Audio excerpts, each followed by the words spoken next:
Hattie Cole had learned how to make a moment last when the world around it couldn't. In Calico Junction, the sun broke through the dust only long enough to blind you, and then the light would vanish behind a haze of wagon smoke and scrub brush.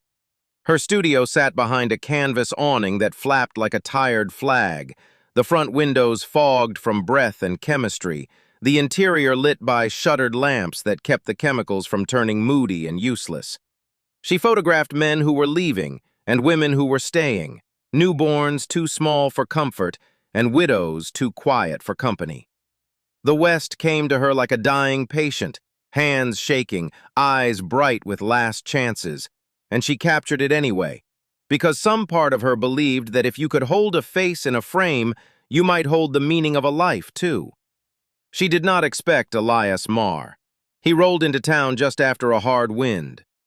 The first thing she noticed was his horse, an iron gray with a scarred muzzle and a gait that said it had hauled a heavy load. The second thing she noticed was the way he carried himself, as if he was always measuring exits.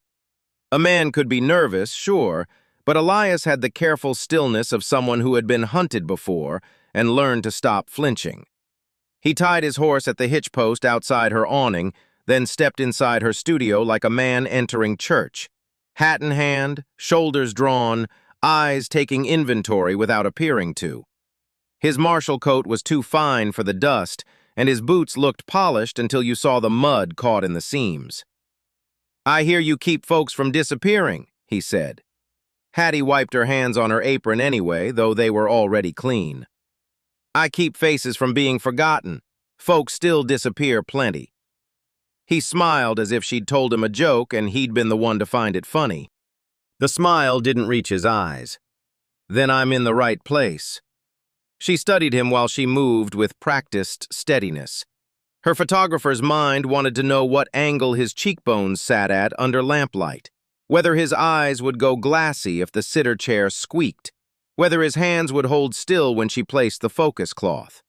But her woman's mind, her survival mind, wanted to know what sort of lie a man brought into her rooms.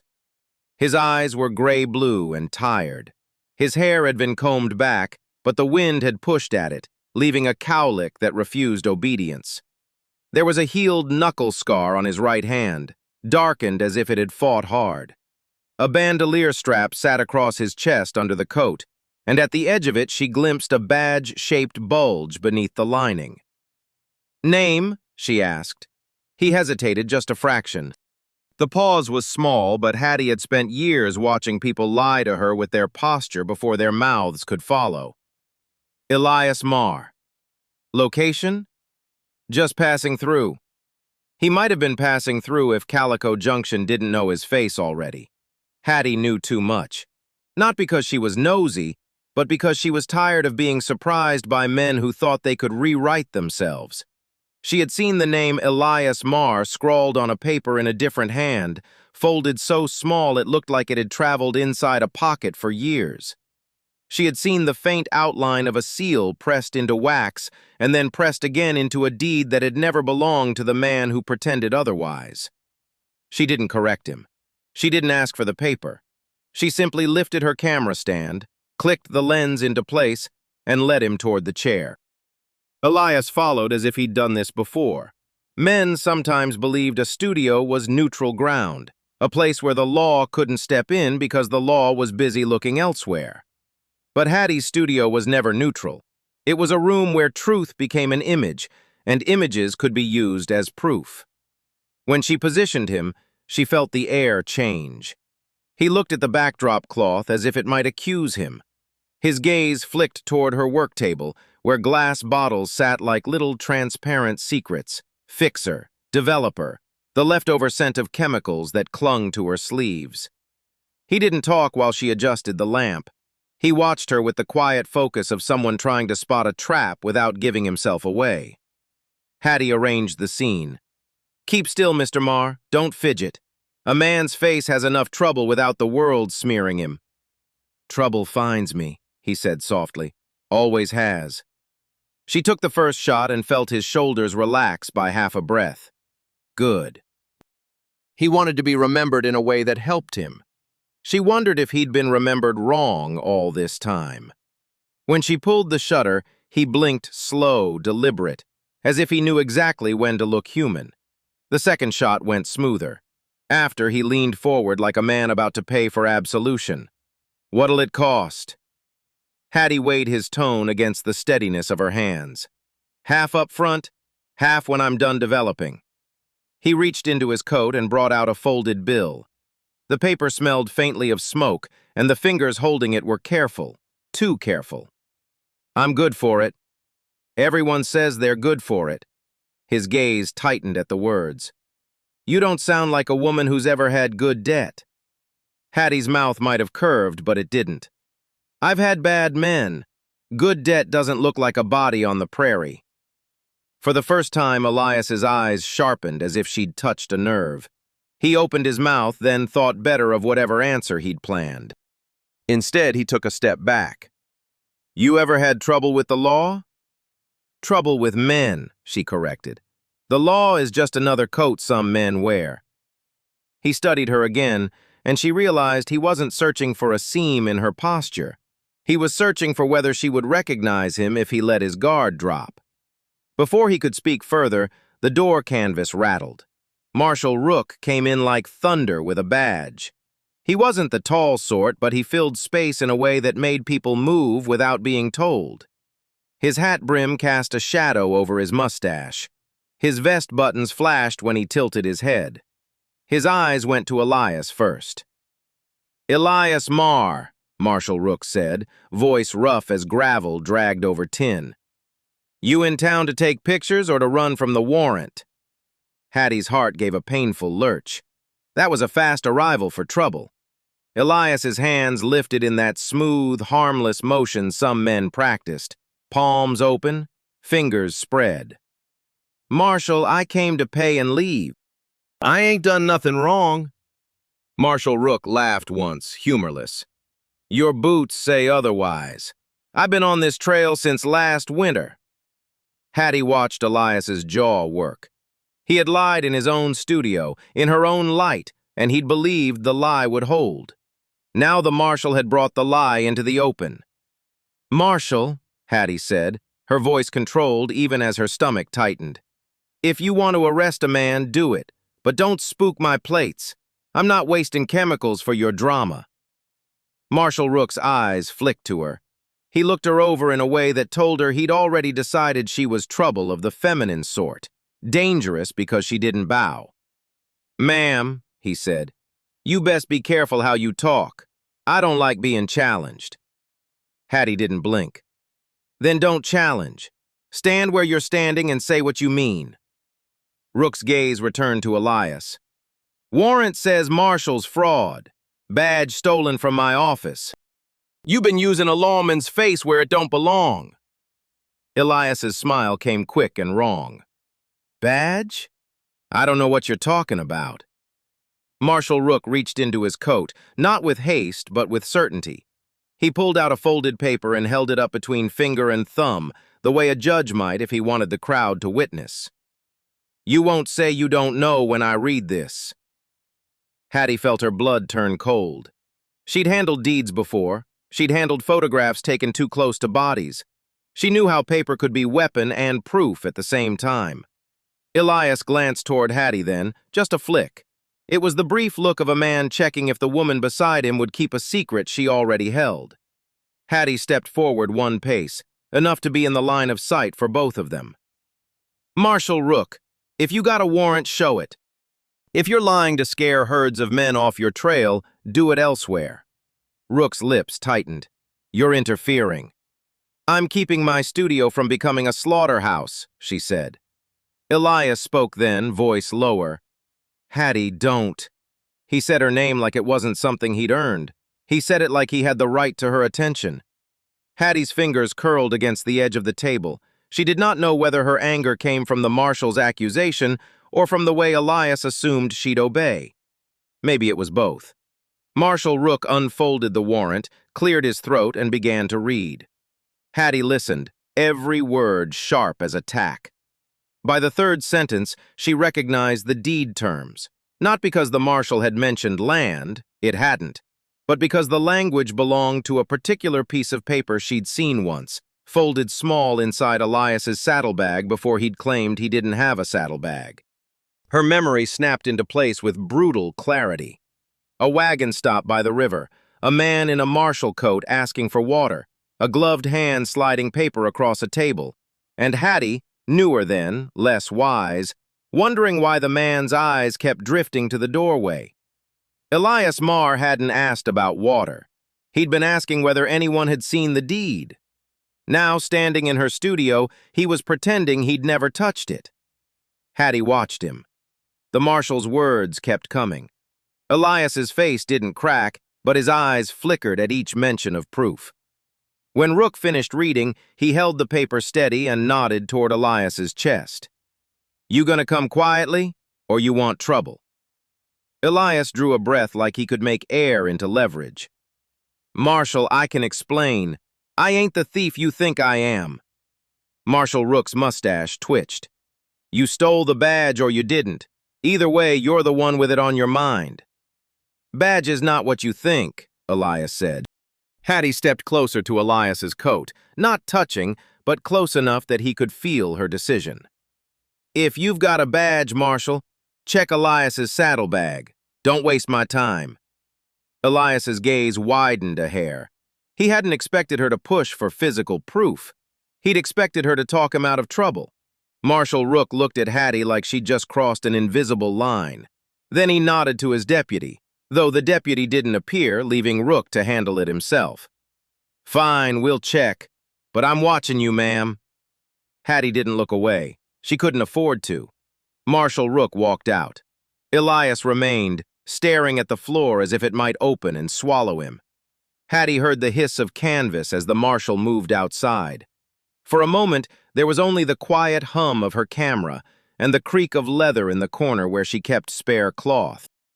Elias's voice came out rough. "You knew." Hattie's throat tightened. "I knew you weren't telling the whole truth."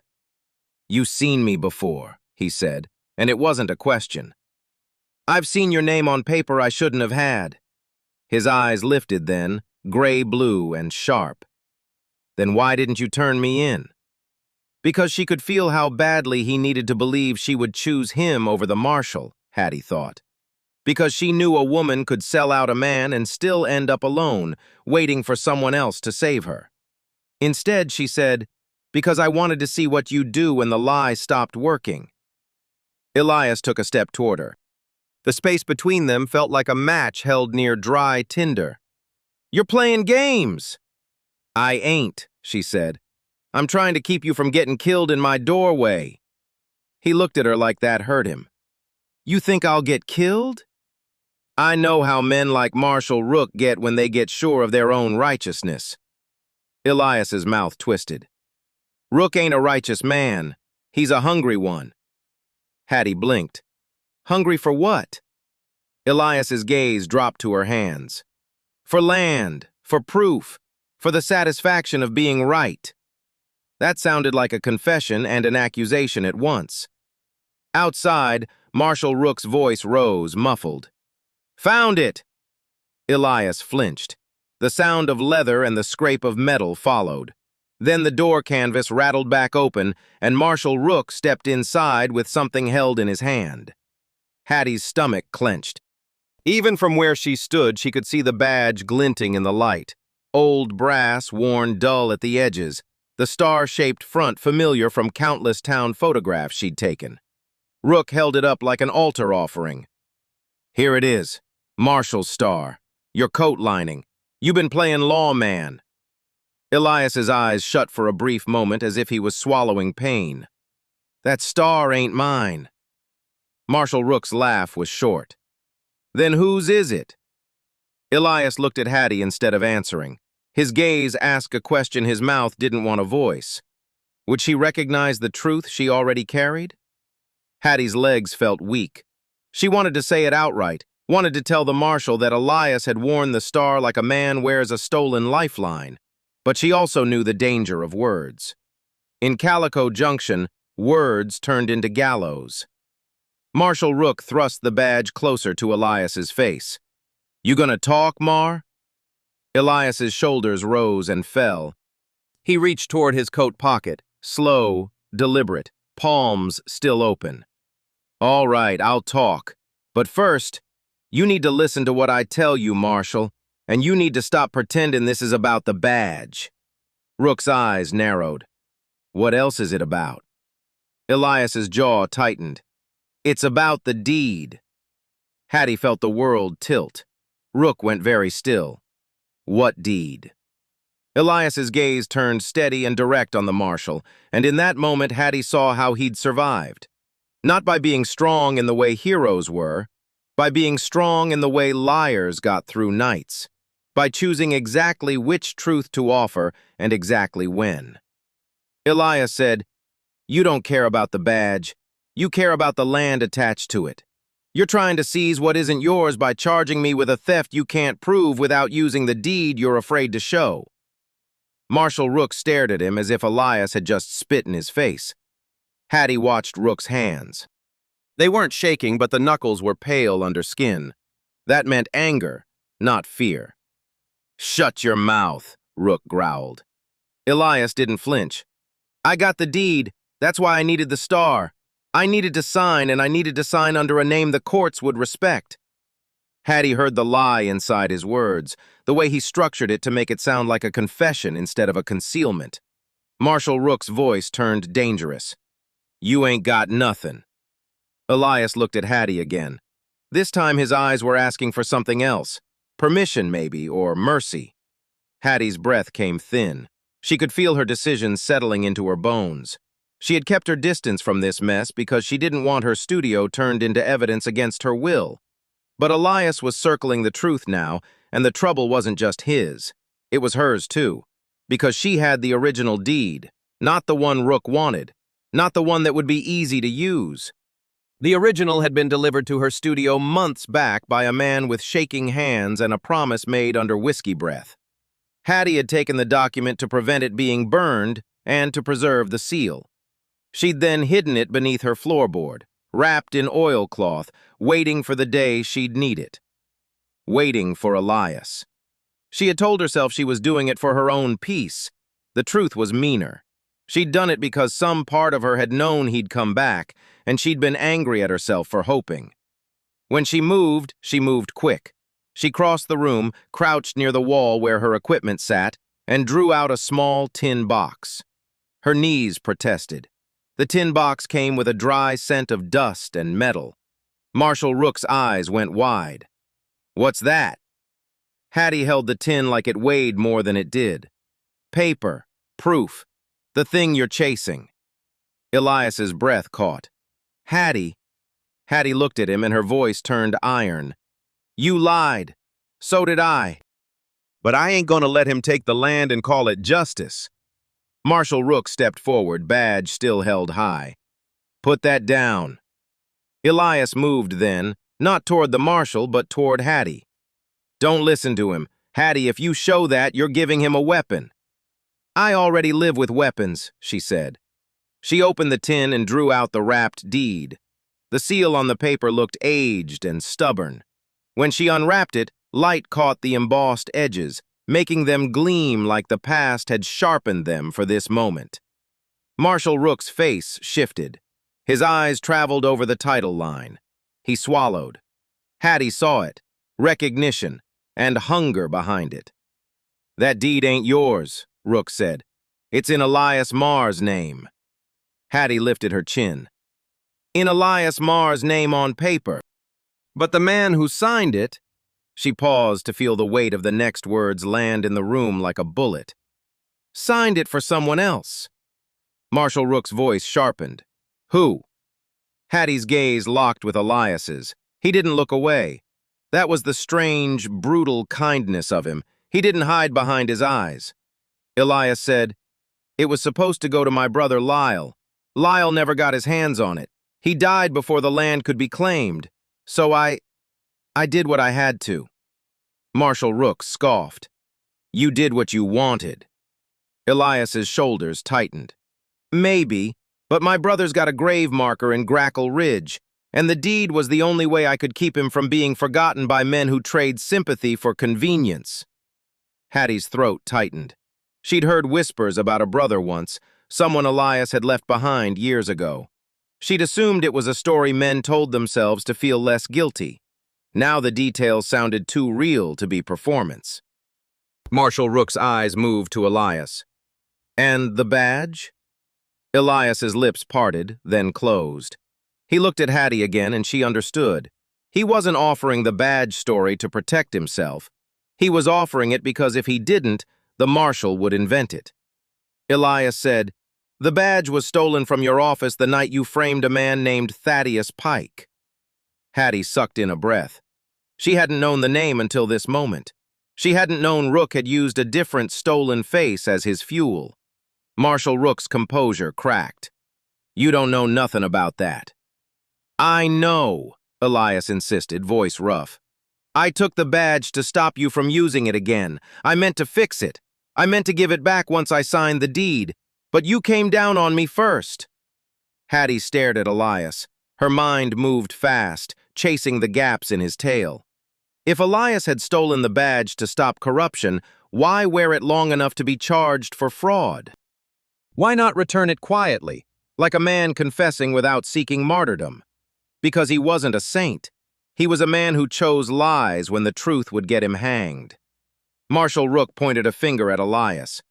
"You're saying you stole it to be righteous? That's a fine tale. Makes me the villain, don't it?" Elias's voice turned sharp. "You already is." For a moment, the studio held its breath. Hattie could hear the camera bellows creak slightly when the door flap moved, as if the building itself was nervous. Hattie stepped between them, not physically touching, but close enough that their arguments had to slow. "This ain't a courtroom," she said, "but it can be. Marshal Rook, if you want the badge and the deed, you'll take 'em both fair. If you're chasing justice, show the case that made you sure of your own righteousness." Marshal Rook's eyes flared. "You're meddling." "I'm surviving," Hattie said. "There's a difference." Elias reached into his coat then, drawing out something small and flat. A photograph.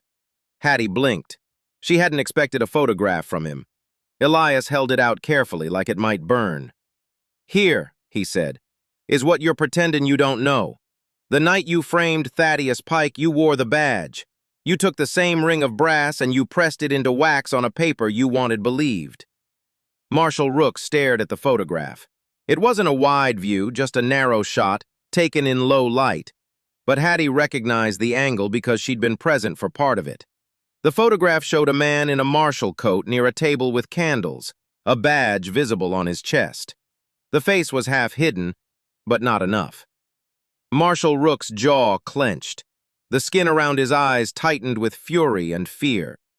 "You can't prove it," he said. "I ain't trying to prove it to you," Elias replied. "I'm trying to save Hattie from you." Hattie's chest tightened. Save her, as if she were something fragile. Marshal Rook's gaze snapped to Hattie, and the hunger returned. "Don't play hero, Marr. You're the one with the stolen star. You're the one who lied." Elias exhaled hard. "I lied because my brother's dead and you'd have used that deed like a noose. But Hattie's not part of your hunt. She helped me keep my brother's name alive." Hattie stiffened at the possessive way he said it.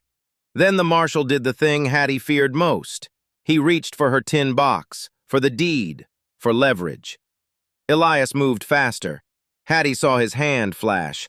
Not a gun, a different kind of motion. He grabbed the tin box first, holding it away from the Marshal. It wasn't heroism, it was calculation. Elias positioned the tin between them like a shield, because he knew Rook would reach for it, and because he knew Hattie would follow the line of that object. "Stop!" Hattie snapped. Marshal Rook hissed. "You think you can hide behind her?"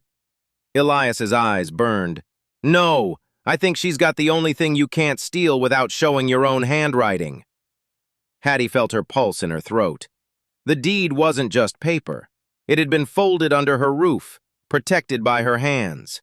If she offered it up, it became evidence against her as much as against him.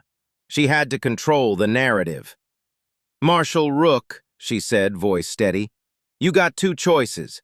You can leave my studio with your badge and your pride, or you can force my hand. If you force my hand, I'll take the deed and the photograph to Judge Harrow in Ashford. I'll let him decide whether your badge theft and deed fraud are crimes, or whether you're just mad you can't take what you want. Marshal Rook stared at her as if she'd spoken in a language he didn't know. Elias shifted. Hattie didn't look at him. She kept her eyes on the marshal. You think I don't know what happens to a woman who stands against a man with a badge? I know. But I also know what happens when I stay silent. Marshal Rook's shoulders rose and fell in a slow breath. You ain't got the authority. I ain't asking for authority, Hattie replied. I'm asking for consequence. Rook's eyes flicked to Elias's hands and then to the photograph Elias had offered. He had the look of a man doing arithmetic with his fear. Finally, he spat to the side. You two are trouble. Elias's voice stayed low. You already are trouble. Marshal Rook's face tightened at the directness. He looked at Hattie one more time. You'll regret this. Hattie felt the threat settle like dust. Maybe, but I'll regret it on my own terms. Marshal Rook stepped back and lifted his badge slightly, as if to announce it belonged to him by right.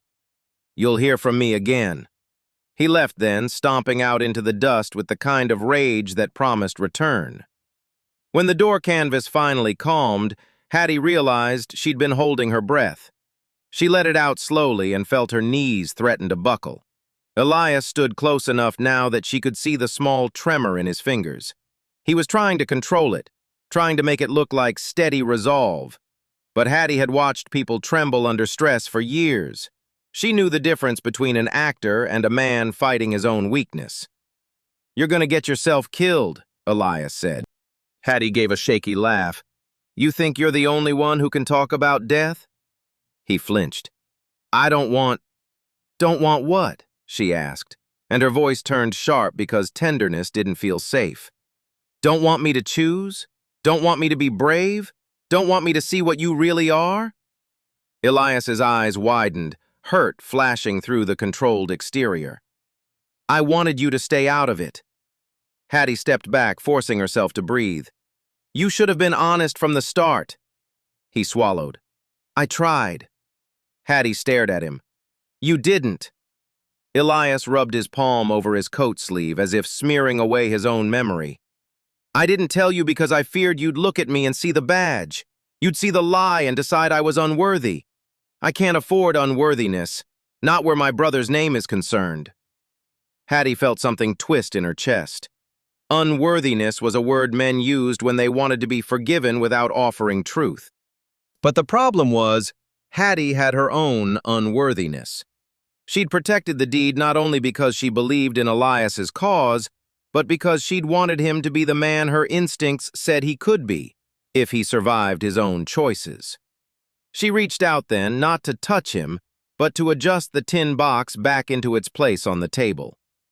You lied about who you are, she said, voice quieter, and I already knew. Elias's breath caught. You did? Hattie nodded once. I knew you weren't just passing through. I knew you weren't just a drifter with a star-shaped past. I knew because I keep what others burn. His face softened just slightly, like he'd been waiting for permission to believe she might not hate him. Then you also knew, he said slowly, I wasn't here for your studio. I was here to find you. Hattie's stomach tightened. To find me? Elias stepped closer, careful as a man approaching a skittish horse. To make sure the deed didn't get used against me. To make sure you hadn't let it go. Hattie's eyes narrowed. So you were asking after my studio, after me. I was, he admitted. The admission landed heavy. Elias Marr, for all his lies, had at least been honest about his motive. He'd come back because he believed she held the truth he needed. Hattie's voice dropped to a whisper. And what happens if the deed doesn't protect you? Elias didn't answer right away. His gaze drifted to her shelves, to the framed photographs that hung like ghosts, people with names that wouldn't matter to the law once a gun got drawn. When he spoke, his voice was rough. Then I accept what I earned. Hattie stared at him. That sounded like bravery.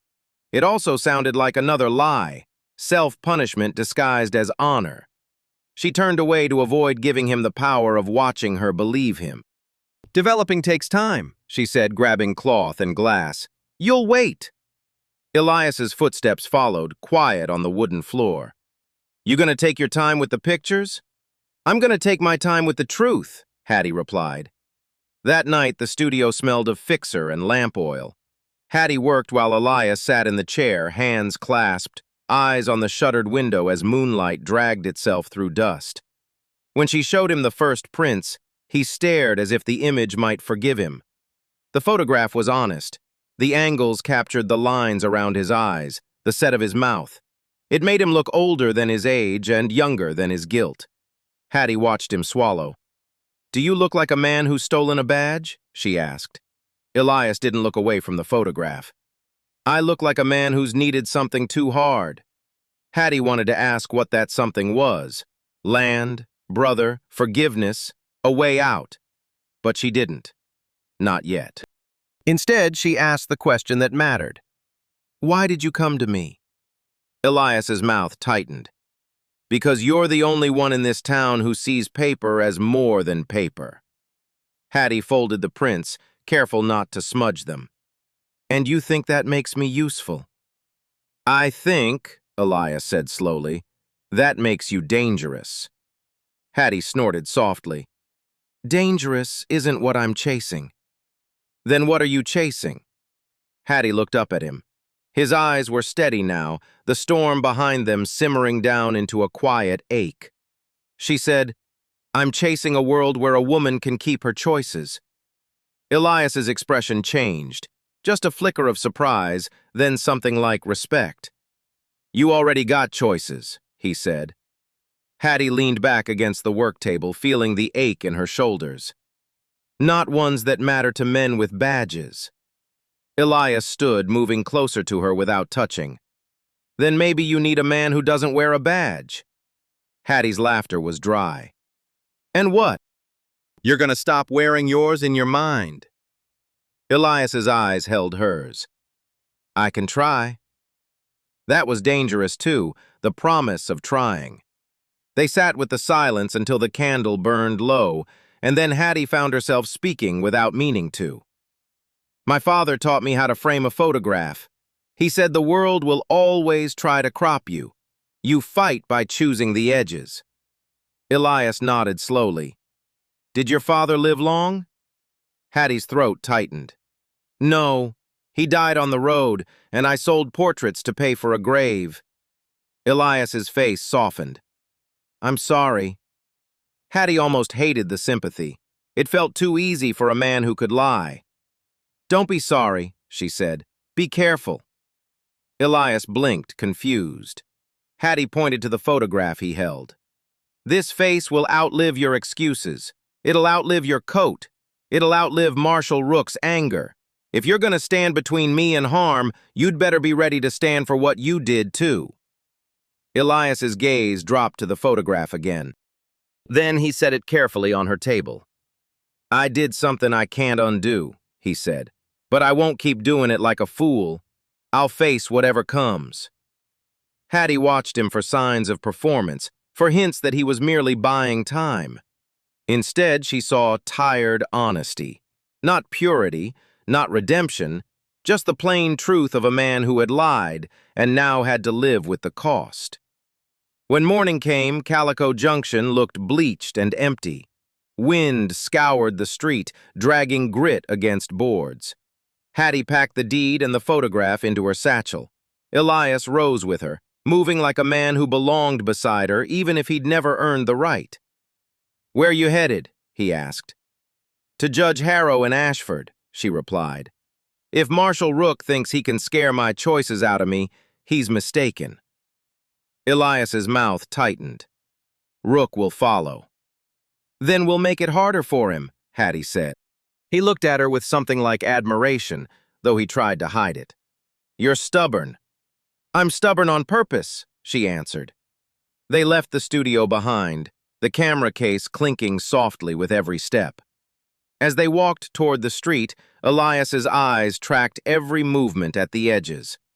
Hattie could tell he was searching for men with guns, men with badges, men with the kind of patience that ended lives.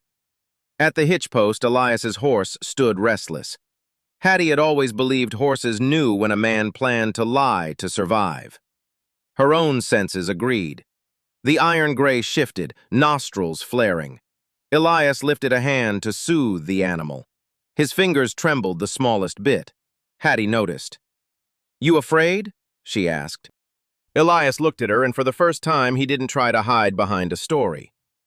"I'm afraid you're about to get hurt for a cause that might not save me." Hattie stepped closer, close enough that she could smell saddle soap and dust on his coat. "I'm not hurting for you," she said. "I'm hurting for myself, for my studio, for my choices, for the land." Elias's eyes warmed slightly, like the truth had reached him.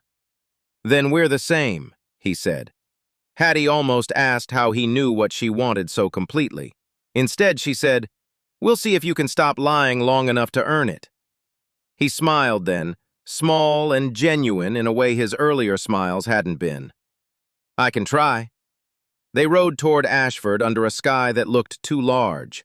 The road pulled them through scrub and low hills, past wagon ruts that held old rainwater, and past graves marked with simple stones.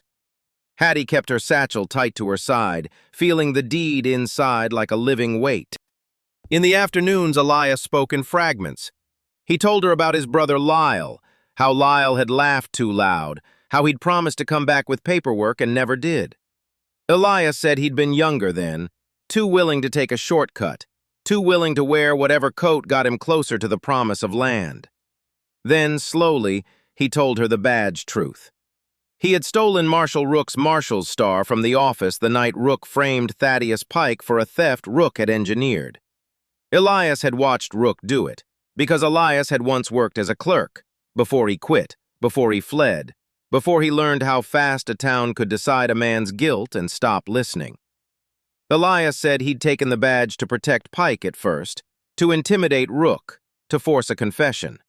But Pike had been murdered anyway, by men who didn't care what badge Elias wore, only that they had a reason to call Elias dangerous. Elias had returned the star once, then taken it again when he realized Rook would never stop. Hattie listened with her jaw tight, letting anger and sorrow braid together. She didn't interrupt. She didn't forgive. When he finished, the silence between them tasted like iron. Hattie finally asked, "So you're not just a liar, you're a thief." Elias didn't argue. "Yes. And you expect me to love you as if you're the hero," Hattie said. Elias looked at her, eyes glassy with frustration at himself. "No, I don't expect love. I expect consequence." Hattie frowned. "Then why keep coming back to me?" Elias's gaze drifted to the horizon, where the road bent toward distant towns. "Because I can't undo what I did, but I can stop doing it alone. And you—" He paused, and his voice turned softer. "You already knew. You didn't ask for my best self. You asked for my truth." Hattie felt her throat tighten. The words weren't romantic in the polished way men offered in saloons. They were rough, earned, and dangerous. For a long stretch, neither of them spoke. The horse's hooves drummed a steady rhythm. Wind tore at fabric. Hattie kept her eyes forward because looking at Elias too long made her feel like she might break her own heart. When they reached Ashford, the town smelled of timber and sweat, and the streets felt busier than Calico Junction.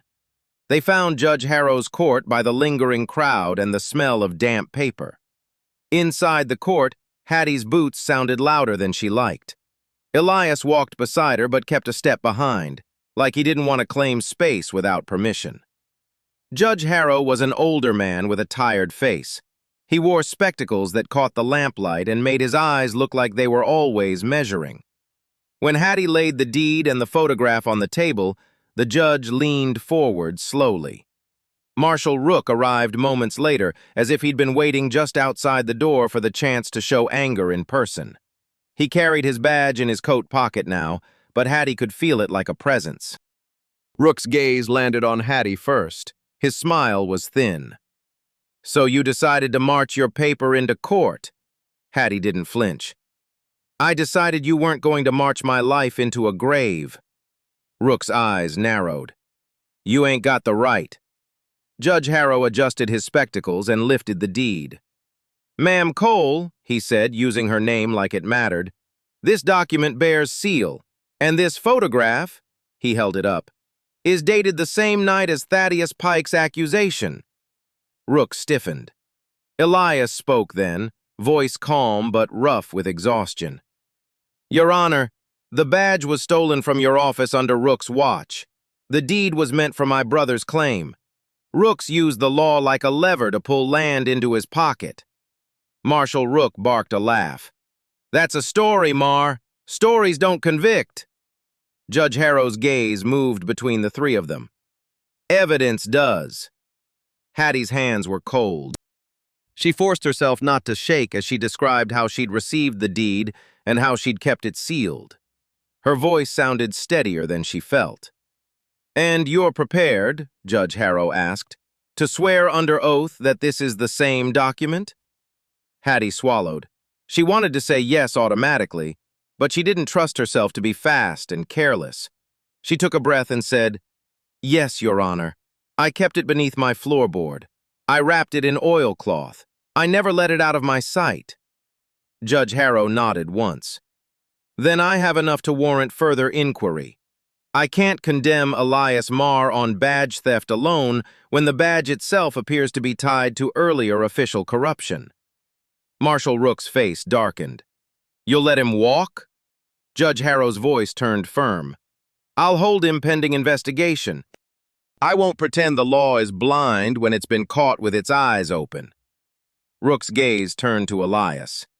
"Investigation takes time." Elias's jaw tightened. "Time is what you can't afford." Judge Harrow held up a hand. "Enough. Both of you will remain in court until the sheriff's office takes statements. Ma'am Cole," he added, "you will remain available." Hattie felt the moment tighten like a rope around her chest. Remaining available meant being pulled into a web, but it also meant her studio and her deed mattered. She looked at Elias then. Elias looked back. In the tight crowd with the judge's words still echoing, he reached out, not to touch her, not even fully, just to hover his fingers near her satchel strap as if he needed to remind himself she was still there. Hattie's heart gave a hard thump. She remembered the nights she'd heard men talk too loudly about land and women.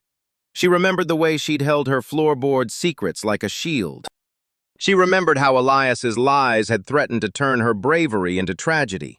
Now, in court light, Elias wasn't asking for forgiveness as payment. He was allowing consequence. That mattered. In the days that followed, Calico Junction would become gossip, and Ashford would become a battlefield of paperwork. Marshal Rook tried to intimidate Hattie with questions, tried to bend her story until it snapped into something he could use.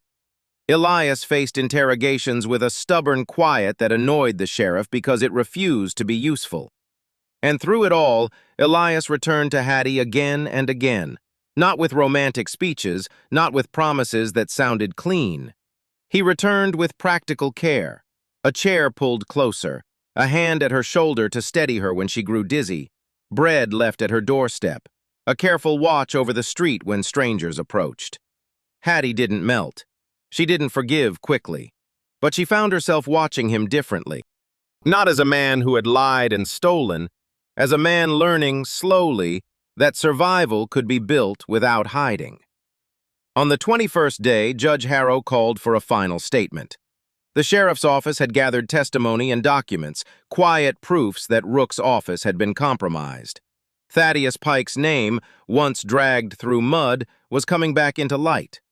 Marshal Rook came to court pale and tight-lipped. His badge sat in his pocket like a thought he couldn't swallow. Judge Harrow's voice was steady as he read the decision. Charges against Elias Marr for badge fraud were being dismissed due to evidence of official corruption and Elias's intent to prevent a miscarriage of justice. though Elias would still face civil scrutiny and a restitution plan related to the badge's original theft. Marshal Rook was placed under arrest for misuse of authority. Hattie listened as if the words could still shatter. When it was done, Elias exhaled and leaned back against the bench like his bones had been carrying weight for years. Hattie stepped closer to him. "It ain't finished," she reminded him. Elias's eyes lifted. "No," he said, "but it's enough to breathe." Hattie's throat tightened with a laugh that didn't feel like humor. "You always wanted land to breathe with. Your brother's name.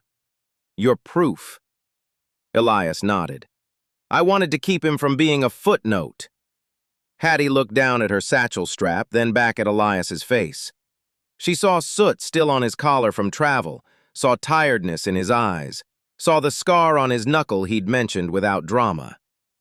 "You lied," she said again, because she couldn't stop counting the truth. Elias's gaze didn't waver. "Yes." "And you could still be punished," Hattie added. "Maybe," he said, "but I won't run this time." Hattie held his gaze. "Then what do you want?" Elias swallowed. "I want you to be more than the keeper of paper." Hattie's breath caught at the honesty. "What does that mean?" Elias took a step closer, close enough that she could smell the leather and dust on him. His voice dropped. "It means I want to ask you to let me live where your choices are. I want a life that don't hinge on whether I can outrun consequence." Hattie's eyes stung unexpectedly. The frontier had taught her that tears wasted water and softness got you buried. But the way Elias asked didn't feel like a trap. It felt like a man giving up control. She hated that she wanted it. She hated that she'd been ready for him even before she admitted it. Hattie looked away briefly, then forced herself to speak the truth that mattered most. "I already know what you are. I know you stole. I know you lied. I know you wanted land to mean something more than greed." Elias's face tightened, listening. Hattie continued, "But I won't be your excuse. I won't be your penance. If we're going to be anything, if you're going to stand beside me, then you'll stand in the open. No more disguises." Elias nodded slowly. "No more disguises." "Not even for love," Hattie said. Elias's smile was small and fierce. "Especially not for love." Hattie's chest loosened a fraction. Marshal Rook's arrest dragged a commotion behind them. Screams turned to whispers. People pointed and guessed. Some stared at Hattie like she'd performed magic. Some stared at Elias like he'd survived it. Hattie ignored them. She looked at Elias and decided to choose the risk of tenderness. "If you're serious," she said, "then you'll come back to my studio. Not as a marshal, not as a brother's ghost, as yourself." Elias's eyes warmed. "I can do that." Hattie raised her chin and added a boundary to match the boundary she'd demanded before. "And you'll pay what you owe, to the badge, to the court, to the man you wronged." Elias nodded. "I'll pay." "And," Hattie said, voice quieter, "I'll develop your photographs while you tell the truth to whoever asks." Elias let out a breath that sounded almost like laughter. "Then you'll have plenty of work." Hattie's mouth curved for real this time. "I always got plenty of work." Elias stepped closer. This time he touched her, fingers at her wrist, gentle, asking instead of taking. Hattie didn't pull away. His thumb brushed lightly once, and the contact sent a spark through her that felt both terrifying and right. He didn't kiss her in the court. He didn't steal romance from the moment. He only held her hand and looked at her like he'd just found the edge of a picture he'd been too afraid to frame. In the late afternoon, as the crowd dispersed and the court emptied into dusty streetlight, Hattie and Elias walked out together toward her wagon, toward her studio, toward the life she'd carved out of chemistry, paper, and stubborn choice. Behind them, Marshal Rook's badge was no longer a weapon in the wrong hands. It was a symbol of how power could be misused and how evidence could claw it back. Ahead, Hattie carried the deed like a promise she'd earned the right to keep. Elias walked beside her, no longer pretending to be something cleaner than he was. When they reached her camera case, Hattie opened it and pulled out a clean cloth. Elias watched, quiet.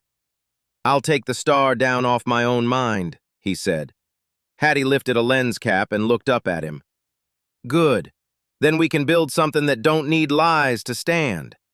Elias's gaze held hers, steady now. "Then tell me what you want, Hattie Cole, not what keeps you safe. What makes you live?" Hattie breathed in the smell of dust and metal and possibility. She could have given him a riddle, could have tested him with a guard. Instead, she answered simply, "I want land," she said. "I want love, and I want both of them earned." Elias's smile broke through, genuine and soft. "Then we'll earn it." And under frontier light, where the West kept dying but people still chose to live, Hattie handed Elias the cloth to wipe the camera lens. It was a small task, but it was a new edge of a life worth framing.